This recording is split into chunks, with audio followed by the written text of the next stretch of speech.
Hey, it's Lauren. Thanks so much for tuning in. If you're new here, welcome to my channel. If you are just returning to my channel, I'm so sorry it's been a long hiatus. As you can see behind me, I've been painting my house and changing some things around. I'm blonde. It's been quite some while since I have filmed, but today we are going to talk about the Lisa Eldridge Kitten Lash Mascara. I've been testing this out for a little while now. I ordered it right when it launched. So this is Lisa Eldridge's first mascara. This is $36 and it comes in one shade, black. So it has a molded wand, which I actually really love the shape of this. It's got these dense bristles and a slight curve, so it really hugs your eye. This is meant to be a very lifting, defining mascara. Now, since I've been using this for a little while, I have some pretty solid opinions on this mascara in particular.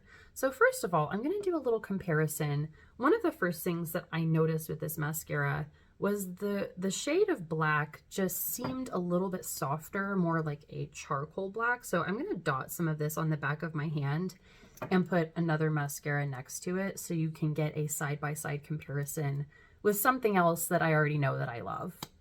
So here is the Lisa Eldridge, and this is Ilia Limitless Lash, and I just feel like it's a bit more of a subtle, soft black, and personally in my mascaras, I like something that is almost like ink because I really feel like it defines your eye color a lot more. You might like something a little bit softer if you are a natural blonde and you have light eyelashes. I personally have very dark lashes naturally, so I really want something that is super deep and intense. I'm going to apply this to one eye and show you kind of what it looks like. And then I'm also going to compare it with another mascara that is also known for being lengthening and defining, and we'll kind of talk about what I really feel about this mascara.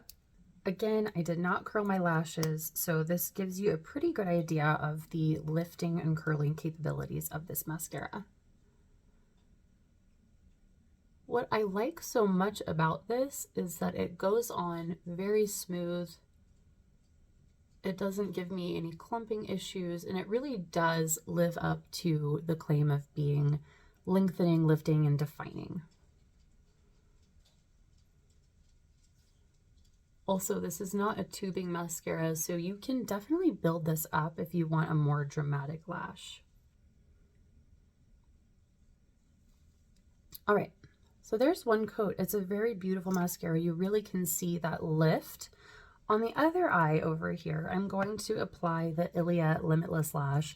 This is a mascara I have repurchased probably 5 times at this point, maybe even more. I've been buying it since it first launched, but I'm going to put this on this eye and we'll do a little side-by-side comparison because they are a very similar formula in terms of the claims that they make.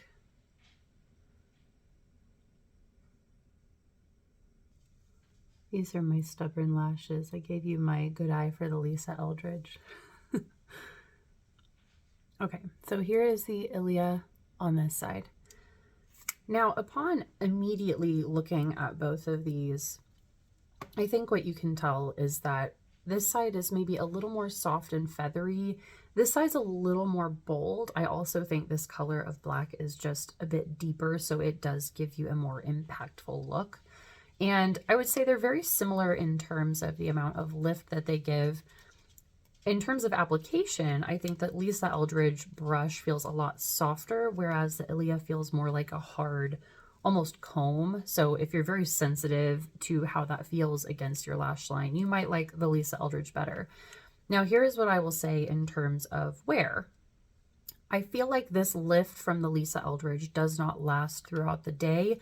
I definitely had times where I just felt like my lashes had kind of drooped and they lose this initial wow factor. I just feel like that formula is a little bit too soft compared to the Ilia, which this lift and curve, I will have this all day long. It's not going anywhere. And then the other thing that I will say in terms of wear is with the Lisa Eldridge, I do tend to get transfer quite a bit sooner than my other mascaras, and it's supposed to not transfer, but it definitely does on me, and I'm very picky about that because I have deep set eyes and my eyelashes hit my brow bone, and that is really something that can make or break a mascara wear test for me. I mean, if you just take a sit back, you can see a difference between the eyes. It is a very soft, pretty mascara look. But I will say, after having this for a couple of weeks now, I had put this in a different bag and I sort of just forgot about it. Like, it's not a mascara that I get particularly excited to use. And I think about the price of this being $36. That is not an inexpensive mascara. And for me to not feel wowed by it or be like, oh my gosh, I got to go grab my mascara, like, hang on a second.